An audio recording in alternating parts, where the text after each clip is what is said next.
C'était, je crois que c'était une chose acquise, mais j'en sais rien. Après tout, je crois qu'il est mort.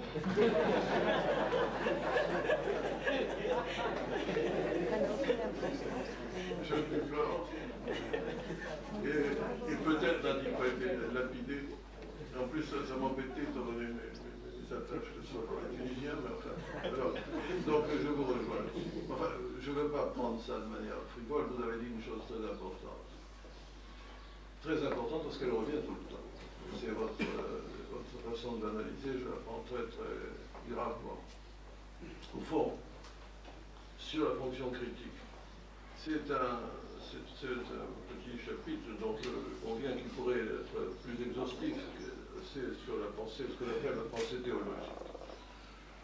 Peut-on intégrer, c'était tout le Moyen-Âge s'est posé la question au moment que vous vous souvenez où, c'est pas vous qui devez l'apprendre, quand Maïmonide, Averroès, tous les penseurs à ce moment-là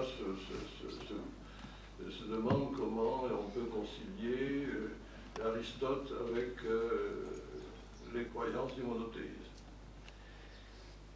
Et comment on peut intégrer à la fois la façon de conduire un raisonnement, de mener sa raison, et comment aussi on peut adopter la fonction critique. Il y a une pensée théologique qui passe, comme l'a fait Descartes. Vous avez dit, pas exactement comme Descartes, si. Descartes prétend ne pas savoir, il entretient un doute méthodique, mais à la fin des fins, il y a l'idée que Dieu n'existe pas, mais dans les méditations métaphysiques, c'est la raison au service de Dieu. Au fond, ce que j'appelle pensée théologique, ce qu'on appelle pensée théologique, philosophie théologique, s'il est possible d'unir ces deux mots, et maintenant on revient à ces deux mots, alors que ça suscitait des vraies protestations avant. Ce que j'appelle pensée théologique, c'est l'idée qu'on va se servir de la raison pour servir tout de même une croyance qu'on a au départ et qu'on va retrouver à l'arrivée. Cela peut nous séparer, mais ce ne serait pas sans conséquence si ça vous servait à dire, et je respecte tout à fait le droit que vous avez à le dire, bien sûr, si ça vous servait à dire qu'il y a dans les textes un degré d'universalité et de protection de l'individu qu'une fonction critique de la raison peut admettre, et qu'au fond, cette coïncidence que nous cherchons tous, je suppose, en tout cas j'espère, entre le message religieux dû aux révélations et le sens de l'universel que l'autonomie du sujet auquel nous pourrait nous conduire, s'il y a cette coïncidence permanente. À quel moment cette coïncidence se réalise ou pas? Personnellement, je m'aperçois que chaque fois qu'un crime est commis par des gens qui invoquent Dieu, il y a un concert de protestation pour dire il fait exactement le contraire de ce que Dieu a voulu. Et je m'aperçois que dans toutes les religions, selon des degrés d'histoire, il y a eu des gens qui ont prétendu instrumentaliser les textes sacrés et d'autres qui ont prétendu les défendre au nom de la conception qu'ils en avaient. Si je me place dans le stade de l'incroyance, que je vous demande de partager pendant une parenthèse, très rapide, rassurez-vous. Si je me place dans ce stade, je me dis qu'il y a au moins une conclusion qu'on peut tirer, c'est que ces textes peuvent être interprétés de différentes façons. Quand il y a eu les assassinats des moines récemment, vous avez vu les différents textes qui ont été invoqués, et vous avez vu la protestation indignée et malheureuse de tous les religieux sur ces textes. Néanmoins, certains textes n'étaient pas réels. Quand il y a eu le tueur israélien dans le tombeau des patriarches, le nombre de textes, il y a eu un texte admirable d'un grand homme de l'ancien, pas l'actuel, grand rabbin de France, en disant que c'était contraire à tout. Il était merveilleusement convaincant, mais malheureusement, pour lui, pas seulement pour lui, pour le texte lui-même, et pour le révélateur et la révélation, il y avait d'autres textes qui ont été cités qui pouvaient très bien aussi armer le bras d'un ennemi. Autrement dit, il faudrait tout de même que nous tirions ensemble, croyants ou incroyants, surtout les incroyants religieux comme je me flatte de l'être, une conclusion politique. Une conclusion politique qui consiste à dire que puisque nous sommes d'accord sur un certain nombre de principes universels, essayons de montrer ensemble qu'il faut sauver des textes sacrés que ce qui coïncide avec cet universel. Libre ou croyant à considérer que cela seul est le message de Dieu. Mais c'est là que se situe la frontière entre le temporel et le spirituel. Le besoin de religion, en effet, nous conduit à une forme très renouvelée de l'ancienne laïcité. Mot qui n'a pas paru, me dit-on, d'équivalent ni en arabe ni en grec, curieusement. Mais il y a au moins, du point de vue politique, des leçons, des enseignements à tirer. Si nous sommes tous d'accord pour protester contre un certain nombre de comportements que nous jugeons criminels ont lieu, faisons en sorte de ne pas se flanquer à la face les uns aux autres des textes, parce que finalement, c'est le texte lui-même qui va être, sont les textes lui-même qui vont être mis en procès, et c'est ce qui a suscité dans le passé d'ailleurs, au moment de l'Inquisition en particulier, pour les chrétiens, un rejet du christianisme. Moi je veux dire, du point de vue de l'islam, en observateur extérieur, sauf qu'on n'est jamais extérieur, il y a toujours un certain degré d'imprégnation, on est tous imprégnés par toutes les trois religions monothéistes. Et d'un point de vue extérieur, je suis très inquiet sur les convulsions islamistes qui vont se répandre parce que un certain nombre de facteurs les favorisent. Mais si j'étais croyant musulman, je serais encore plus inquiet sur l'avenir, parce que cette défiguration de l'islam, et qui ne suscite pas de réaction assez forte, va finir par défavoriser l'islam lui-même, tel que vous le concevez, dans sa mission originelle et dans sa domination bénéfique. C'est pour cela que je persiste à dire qu'il faut juger le fanatisme religieux par la portée de son message politico-social, avant toute chose. C'est une dénaturation de la religion. C'est pour cela que j'ai dit qu'il porte préjudice à la religion. Au fond, un État laïque ou une laïcité et un islam tolérant convergent. Ils se rejoignent parfaitement, ou du moins ils coexistent. Quant au message personnellement, ils entravent l'une et l'autre, c'est de manière de voir le monde. Là, nous nous rejoignons, et personnellement, je trouve que la laïcité est probablement le cadre idéal pour permettre aux religions de s'approfondir essentiellement et de trouver leur message essentiel. Ça, c'est un...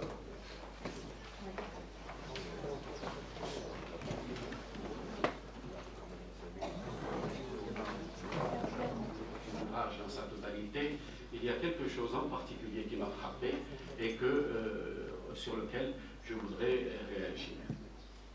Je trouve que dès la préface de l'ouvrage, il y a une idée qui est évoquée et qui revient constamment et qui, à mon avis, travaille l'ouvrage de part en part. C'est l'idée qu'il y a une sorte d'alternance, qu'il y a une sorte de va-et-vient. Il y a le terme oscillation aussi, le retour de Dieu, le retour du religieux, etc. C'est l'idée d'une sorte de marée montante et descendante suivant laquelle se présenterait le sentiment religieux. Eh bien, cette idée, il me semble qu'elle s'inscrit dans une continuité historique. Qu'il y a eu depuis plusieurs siècles une réflexion sur ce thème, sur le thème de la variation que subit le sentiment religieux, que subirait le sentiment religieux dans le temps. Et je trouve que Jean Daniel s'inscrit, peut-être sans le savoir tout à fait, dans cette continuité qui, enfin, je choisis quelques repères comme ça très rapidement, qui commence peut-être avec Ibn Khaldoun, passe par quelqu'un comme David Hume, par Gellner qui vient de mourir, et donc je crois que Jean Daniel apporte un infléchissement important, par certains aspects majeurs, à cette réflexion qui s'est étalée, comme j'ai dit, depuis, qui s'est poursuivie depuis Ibn Khaldoun. Gellner, le tout dernier, disons, que dans cette série, a écrit un article qui est important, qui m'avait beaucoup frappé, et qui est intitulé « Flux et reflux du sentiment dans la foi des hommes ». C'est un article qui n'est pas traduit, ni en français ni en arabe, mais dans lequel lui-même évoque ses deux prédécesseurs. Il évoque longuement à la fois Ibn Khaldoun et David Hume. Et donc pour lui, il y a cette idée, disons, d'une variation constante, comme j'ai dit, du sentiment religieux. Chez Ibn Khaldoun, les deux moments forts sont, si vous voulez, le moment tribal et le moment citadin. Il y a la religion des tribus et la religion des citadins. Évidemment, on peut penser, et c'est un fait, que les tribus et les villes coexistent dans l'espace, et donc on ne voit pas comment il peut y avoir une succession ou une variation dans le temps. Mais pour Ibn Khaldoun, il y a domination, si vous voulez, successive dans le temps d'un mode de religiosité par rapport à un autre. Le moment, disons, tribal, s'exprime sous forme d'une religiosité pure et dure. Disons, rigueur et vigueur du sentiment de la foi, ils vont ensemble. C'est le moment où la Asabiyya vient alimenter le sentiment religieux, où il y a un renouvellement du personnel politique, comme dirait Gellner. De l'autre côté, le moment citadin se caractérise par beaucoup de pragmatisme, par beaucoup disons, d'aisance, par une certaine facilité dans la manière de vivre la religion. Et il y a, si vous voulez, pour Ibn Khaldoun, cette dialectique entre ces deux moments. Chacun des deux appelle l'autre. Si vous l'excès de pragmatisme ou l'excès de facilité appelle la rigueur, et la rigueur, à son tour, ne peut pas être tenue. Et donc, il y a un appel à un certain relation. David Hume, qui vient plusieurs siècles après, oppose le moment monothéiste au moment polythéiste. Et ici, monothéisme et polythéisme sont pris dans un sens beaucoup plus vaste que celui qu'on leur accorde habituellement. Le polythéisme, si vous voulez, inclut pour David Hume cette religiosité populaire qui s'inscrit également dans le monothéisme, mais qui accorde beaucoup d'importance aux saints locaux, aux marabouts. Si vous voulez, c'est une religiosité qui est fondée sur la transmission orale. Ce sont des gens, c'est encore le milieu tribal, c'est un milieu où l'écrit ne s'est pas imposé, c'est la transmission orale, c'est le mythe, c'est la célébration, c'est la danse, si vous voulez. Et surtout, l'attachement à des saints locaux, à des marabouts. Et c'est un mouvement qui, d'après Hume, est caractérisé par une très grande tolérance à l'égard des autres. Les saints, par définition, sont locaux. Et chaque tribu, disons, adore son saint et accepte que les autres tribus aient le leur. En revanche, le monothéisme, c'est ce monothéisme scriptural, c'est celui des docteurs de la foi, c'est le monothéisme pur et dur, et pour lequel il y a un seul Dieu, une seule vérité. C'est un Dieu qui est jaloux, c'est un Dieu qui est unique, qui est total, et disons, c'est une religiosité qui est exclusive, qui est souvent violente, pour laquelle il y a une vérité totale. Et pour nous, il y a toujours eu, même au sein des religions monothéistes, ce flux et reflux, ce va-et-vient entre ces deux moments forts. Gellner, le tout dernier, penche évidemment pour Hume beaucoup plus que pour Ibn Khaldoun. Et pour lui, disons, l'explication dernière de ce à quoi nous assistons aujourd'hui, c'est le fait qu'il se soit déroulé un mouvement, disons un tournant majeur dans l'histoire de l'humanité, qui a tout simplement balayé l'une des deux formes de religiosité. Pour lui, cette religiosité tolérante, cette religiosité populaire, mythique, attachée aux saints locaux, a été éliminée, a été liquidée, ou a été marginalisée, ou serait en voie de l'être. Ce qui était la religion de l'élite, la religion des ulama, des docteurs de la foi, est devenu la religion des masses. Et c'est parce que les masses ont accédé à cette religiosité des élites que nous assistons à ces soubresauts, disons, comment dirais-je, ces surchauffe du sentiment religieux. Donc voilà un peu très rapidement comment se présentent les choses jusqu'à présent. Avec Jean Daniel, j'ai l'impression que nous continuons dans le chemin inauguré par Gellner, puisque je le vois opposer deux formes de religion. Une, si vous voulez, qui est celle, disons, d'après Gellner, qui se serait imposée, la religiosité des élites d'autrefois, le monothéisme tel que défini par Hume, intolérant, pur et dur. Le monothéisme, disons, qui est plus constitué de doctrine que de mythe, qui est plus fait de loi que de mystique, et de l'autre côté, une sorte de religiosité sans contenu. Une religiosité faite par l'adhésion à des attitudes religieuses, mais qui ne comporte aucune croyance, ni à une divinité monothéiste, ni à des saints locaux, ni à quoi que ce soit. Je cite une phrase de Jean Daniel qui me paraît bien exprimer cette forme de religiosité. Enfin, il parle de lui-même. Tout l'ouvrage est un témoignage à la première personne. Je me suis sensiblement glissé dans une éthique sans Dieu, avec les impératifs qui ne sont catégoriques que parce qu'on a effacé leur origine faite de mythes, d'habitudes et de sacrés.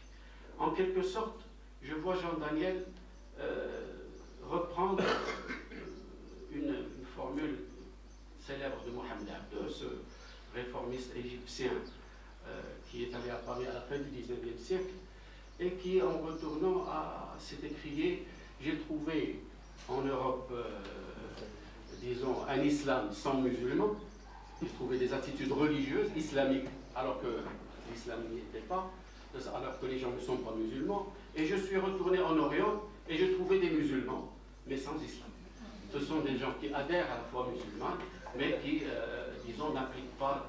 Et donc, je reviens, si vous voulez, à cette opposition que nous apporte, à cet infléchissement, comme j'ai dit, que nous apporte Jean Daniel, l'idée qu'aujourd'hui, les deux formes de religiosité qui se présentent à nous et qui sont en train de, disons, de lutter entre elles pour essayer d'accaparer les esprits, c'est cette religiosité doctrinaire, cette religiosité qui se présente comme une revendication d'un ordre social, disons, d'une nouvelle manière d'organiser la politique et la société, mais qui ne se traduit pas au niveau des comportements individuels. J'avais tout à l'heure une discussion avec C. Mohamed Nasseri, et il a de très bons exemples dans ce sens, qui ne se traduit pas par un effet réel au niveau des comportements des individus.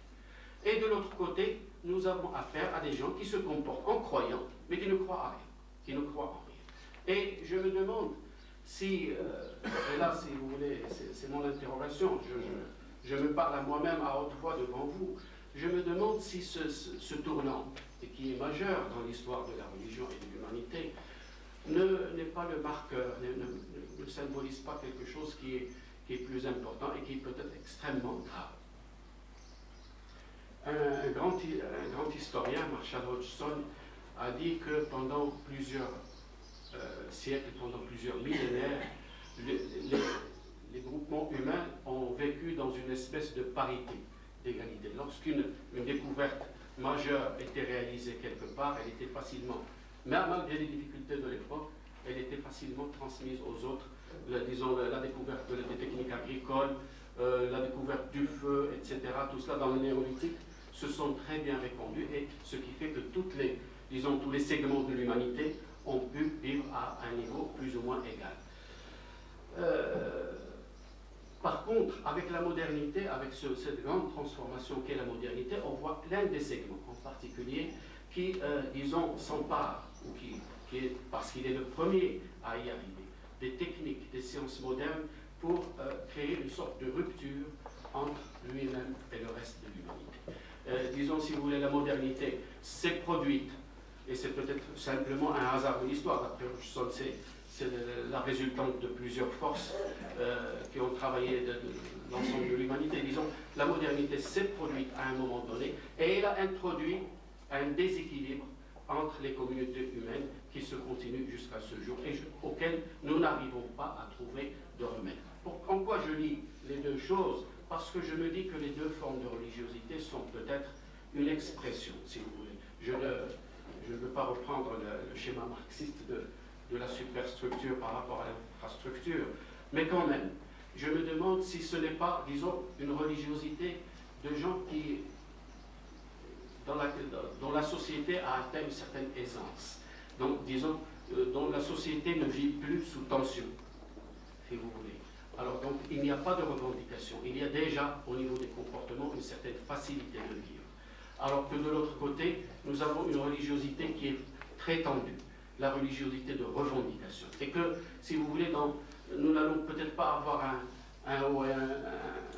disons, une marée montante et une marée descendante, mais que nous risquons d'avoir là peut-être une nouvelle division de l'humanité, une façon peut-être de perpétuer, de consolider, de conforter une division de l'humanité en deux segments. Une division qui ne saurait et qui ne pourrait peut-être pas, qui ne pourrait être dépassée rapidement.